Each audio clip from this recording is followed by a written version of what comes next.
Our son was born so long ago, yet it seems like yesterday that I stood in awe before his crib and heard that doctor say, "You've quite a boy there, Mr. Jones." I could only answer with a nod, for in his very being there, I saw the miracle of God. Later, in his high chair, in a manner I deplore, I saw the miracle of God throw his oatmeal on the floor. Well, I fixed him something different, for I felt he must be fed, but when I turned around again, that bowl was on his head.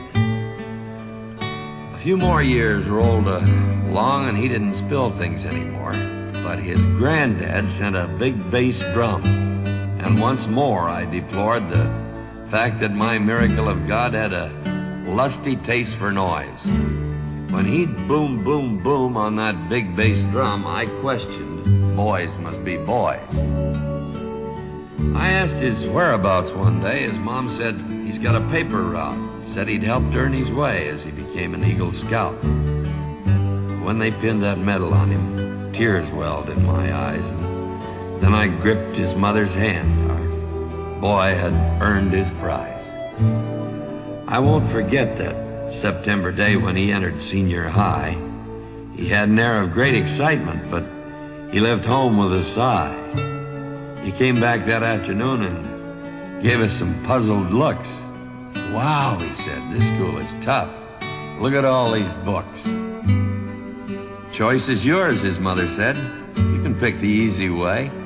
What you put into life, you'll get out of it. Each man pays his price one day." He looked up, and then he smiled.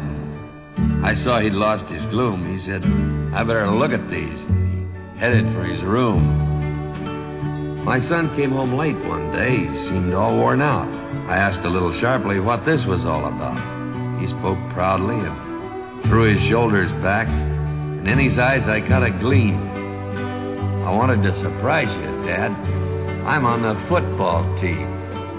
They won most of their games, lost a few. It was a thrill to watch him play.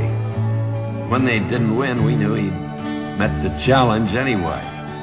He didn't know it at the time, but it was a stepping stone. Solid footing for the climb to face life on his own.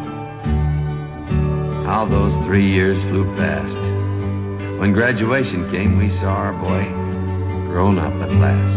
Our lives will never be the same. I guess we've known all along what his goal would be.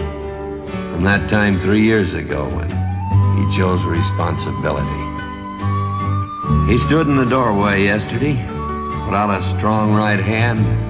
I held back tears at the uniform he wore to protect his land. I shook his hand. His mother cried, "Son, why couldn't you wait?"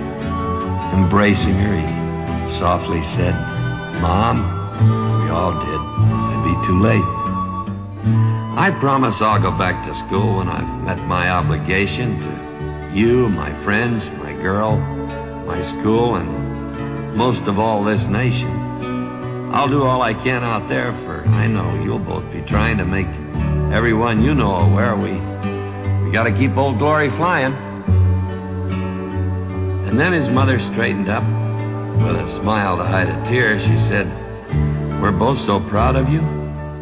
We'll feel lost without you here. Someday you'll know what this moment means when your boy shakes your hand and you watch him as he walks away the day he becomes a man."